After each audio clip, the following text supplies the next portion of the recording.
everybody, and welcome to the vlog. I'm over here at the Reptarium, of course, and I have this absolutely beautiful, gorgeous little monkey right here. This is actually an albino Darwin's carpet python. And you might be asking yourself, why are you holding albino Darwin's carpet python, Brian? The fact is later today, I am going to be cutting a clutch of albino carpet pythons. Well, actually had albino carpet pythons. And I tell you what, I have never produced albino carpet pythons before, but these were like a dream animal of mine for years, like 15 years ago. And the backstory of that is that an albino actually showed up in Northern Territory, Australia, many years ago, and I saw a picture and I was blown away. And one way or another, albinos ended up popping up over in South Africa and then ultimately in America. And I actually purchased this guy a couple years ago. So this is the first time I could ever produce one. So it's kind of cool to go from that dream of seeing that animal 15 years ago and a picture from Australia to now having one, and then now actually potentially being able to produce them. So we'll cut those eggs later in the vlog. Oh, and by the way, let's have an amazing day together. Take a look at guys. Oh my gosh, Ben and Jerry just shed. Now you remember Ben and Jerry injured themselves a couple weeks ago, so this shed was very important. I can actually take them out really quick and kind of inspect how that wound is actually healing. And basically snakes use shed cycles to actually heal themselves, right? So right after Ben and Jerry injured themselves, they ate once and then they went right back into shed, which is kind of that healing process. And you can see there's definitely a little bit of a raw area between there, but it looks really good. I tell you what, I couldn't be more happy with the way they look right now. And I think I'm going to go ahead and feed them later today as well. So I'm not going to handle these guys too much. I just want to inspect that little area right there. And again, it looks amazing. I mean, healed really well. There was a little swelling before it went into shed, so that swelling is completely gone. I have a feeling they're going to eat and do completely fine today. Remember, Jerry didn't eat last time. Ben did. So let's hope that Jerry eats this time, and we'll go ahead, get these guys set back up. Later on in the day, we'll go ahead and feed them. But I do want to take a look at this actual shed itself right here. So this is the two heads right here. That is so absolutely weird. And again, you can almost feel right here where there's kind of like hard, where they were actually like almost scabbed up, right? And that scab came off, looks really good. So Ben and Jerry looks great. And again, we'll give them some food later on, and hopefully they'll both eat. Remember a couple weeks ago when I told you that Verde finally ate her first rodent on her own? Well, it was a little live rat fuzzy because she hadn't taken frozen, and of course she was only eating live chicks before that. Well, guess what? I've got even more incredible news, and that is that she took her first frozen rat last night. That's right, Verde took her first frozen rat, frozen anything to be honest with you. She wouldn't even eat frozen chicks before. So this is great news. The fact that Verde is actually eating frozen means that I can increase the food size now and really start to put some size on her. I tell you, she is just such an amazing animal. I love green anacondas. I've always said that, you know, it's like one of the kings of snakes, right? One of the most iconic snakes in the world is a green anaconda. And the fact that she's finally, after over a year, eating frozen rats, it's absolutely amazing. Come on, all the way. Come here. Here, sweetie. Come on. So we're gonna do some manicuring today. Bella's nails are well overdue. They grow so fast. About 6-7 weeks ago we cut them, but I tell you what, they are way too long. So Bruce is gonna go ahead and nip these off, and then later on we're gonna try abasuku. You guys may remember, I don't know, a few months ago we did abasuku where we had to like cover it with a towel and all that type of stuff. Well, Bruce has been working with abasuku really good, so we're gonna do the first time where we're gonna try not to restrain her and see what happens. But first, Bella. So let's go ahead and just slowly do it, and what I'm doing is just trying to keep her calm. While Bruce is cutting her nails, I'm just going to pat her and kind of keep her happy. She's such a good animal. I mean, she really is. And basically, this is just like cutting a dog's nails, right? I mean, they have that little vein in there just like that. So it's a little hard with some of these lizards because, of course, their nails are dark, much like nails that are dark on a dog. So you have to just kind of see what it is. And Bruce actually used to groom dogs, so he's the right person for the job because he's cut many dogs' nails and stuff like that. Just kind of repositioned her really quick because she was getting a little agitated with the clipping. And again, just whatever she wants to do, I want to keep her not stressed out and stuff like that. And she loves pets, and so I just have to get her on my lap where I think she feels a little bit more comfortable than being on that rock down below. So a lot of times I think that because she doesn't really like coming out of her cage much, and people ask me that all the time, like Elvis loves coming around and cruising around, and Abasuku's actually been out all morning, which is the first time we really let her kind of cruise around the shop. We're going to start doing that quite a bit too, but Bella actually likes to stay in her cage. She doesn't like to be out. When she's out, she gets a little stressed. So what I'm doing is actually just letting her sit on me where she feels the most comfortable, of course, and we'll get these nails cut, and she'll be much better off for it. So we got one last little leg over here. There we go, all done. Okay, we're all done with Bella. We'll get her back in her cage. We'll give her some superworms as a treat just to kind of tell her that she did such a good job, and then we'll move on to Abasuku. So we've been soaking Abasuku for a little bit for two reasons. Number one, she likes soaks. Number two, it does soften her nails up a little bit. So what we're going to try to do is get her out of the water, set her on top of this tub so that we can hopefully cut her nails without her biting us. So my job is going to be protecting Bruce, and hopefully she's going to be good. She has been so good today. It's unbelievable. So let's go ahead and get her out of the water. We'll put her up here. Here you go, girl. You're all right. I'll shut this for you. There we go. We'll try to set her right up on top of here. And then I'm going to kind of just do the best I can do to control her a little bit while Bruce is cutting her nails. There you go, girl. You're all right. You're okay.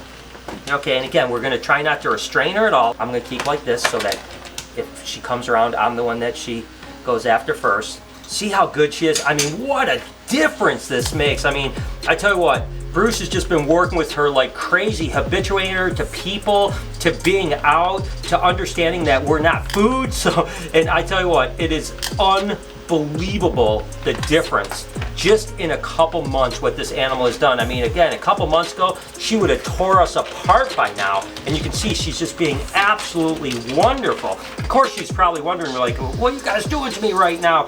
And again, last time we had to literally put a towel over her head and restrain her, which is something that you never really want to do with monitored lizards because you lose the trust, right? So if we can build this trust like this where she understands that we're not hurting her, we're actually doing the best we can do to keep her healthy. I mean, she doesn't understand the nail clipping part, but she's going to feel better with those nails a little bit smaller because her fingers will actually even work a little bit better. And again, without restraining her, this is going to be great positive reinforcement with her. So she is doing really well right now.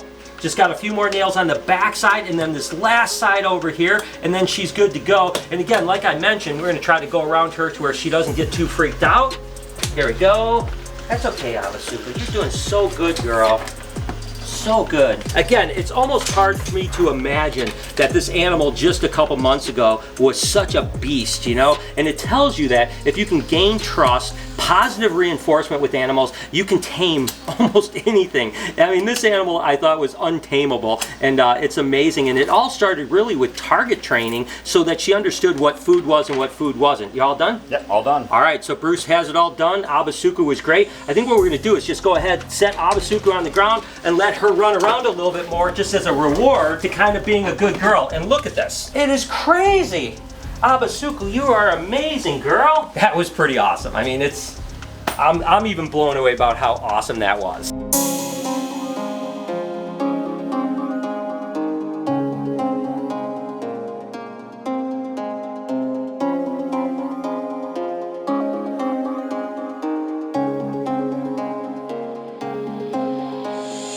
Eric. Yo, what's up, man? Dude, I saw on your Instagram your mountain biking. Oh, yeah!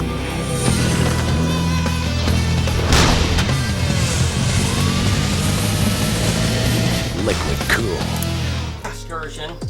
Yeah. So over some rocks. It doesn't, you know what? You always do it and you're like, oh, that was hardcore. And then you watch a video and you're like, that really doesn't look like anything. You know what I mean? When you taking me out, man? When you Dude, going? anytime you want, seriously. Yeah? We can go after work. I'll go anytime.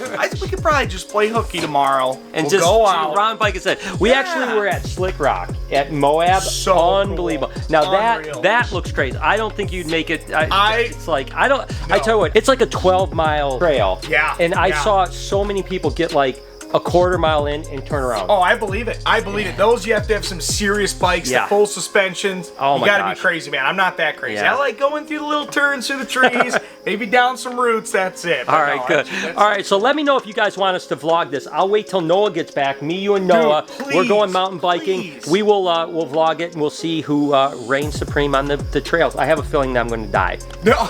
That would be so cool, man. Let's do it. Let's do it. Let's do it. And on to the clutch. I am actually really excited about this because, again, I saw the first albino carpet python back in Australia, like, I don't know, 12, 15 years ago. Never thought that I'd even own one. Of course, now we do own one, but I've never hatched one. And whenever you hatch the first thing that you've ever hatched, especially when it's something that's so special like an albino carpet, it's super exciting. I don't know what's going to happen because it's head to head. Again, a Darwin head albino to a Jaguar head albino. So hopefully we get lucky and get some albinos. Let's just jump into it and start cutting these little carpet python eggs and see what we have in here.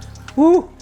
Okay, first egg is actually, looks like just a normal carpet python. It's possibly a jaguar, and the jaguar is actually like a kind of a pattern mutation, so on like that. Let's see what the second egg is. Man, I hope we get at least one albino. I'll be so disappointed if I cut this whole clutch and there's no albino carpet pythons. Oh my gosh. Oh, guess what? Oh my gosh. An albino carpet python. Oh my God. Yeah, I dreamed of this day so many years ago that one day I would hatch albino carpet pythons. And here we are, second egg, and there's an albino carpet python. I cannot wait till these little monkeys crawl out of the egg. And these actually hatch usually at 52 to 54 days, whereas most ball pythons and other pythons will be more like 60 days. So let's just keep going here and see if we get more albinos. Oh my gosh, and it's hard to say if that's a jag albino or if that's just a normal albino. It's just kind of impossible to say. This one, I can see really clearly, is just a normal carpet python. Again, that would be possible het for albino. A few of these eggs are a little bit buried in here, guys, so it's a little bit hard for me to cut them, but I'm gonna do the best I can do to see what we have going on. Ah, can't believe we hit an albino. Okay, here's another normal carpet python, not anything other than that, just a possible het. Going on to this egg, come on. Even if I don't hit another albino, I'm super excited. I'll be honest with you. I couldn't believe that we actually did it. I keep on thinking, like, what if they're not het? I never produced one, something like that. So, again, this one definitely looks like a jag carpet right here. Let's see what we have going on. We're going to keep on cutting. So far, our odds have not been that great. We hit the one albino and then nothing since. Another jag carpet, possible het. There's an egg down here. There's no way I'll ever be able to cut that one because it's way too deep in there. That's what she said.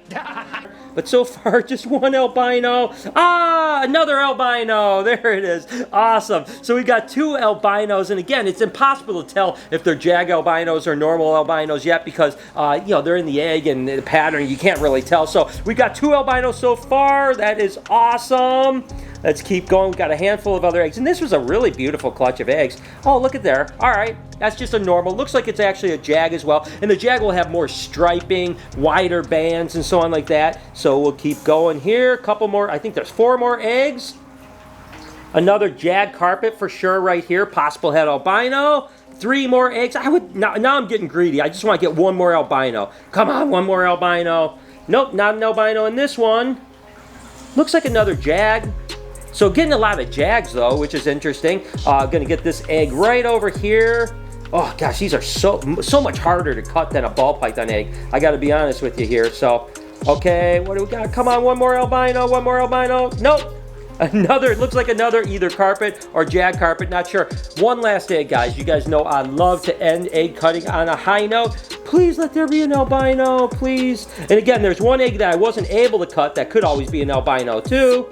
But we actually have 2 albinos. Nope, another normal. So it looks like we have 2 albinos out of this whole clutch, which isn't the greatest of odds. But again, I am not complaining. Again, there's one little egg in there that I didn't get to cut. So maybe there'll be 3 albinos in this clutch. I am just over the moon happy that we produce albino carpet pythons. How awesome is that? And there it is, guys. I'm going to go ahead and shut the vlog down. Wish you guys an absolutely amazing day. Tell me something beautiful about you guys because I love you so much. Remember, you had better be kind to someone. If you're not kind to someone, I'm going to come punch you in the face. No, seriously, be kind to someone, and I promise I'll see you guys tomorrow.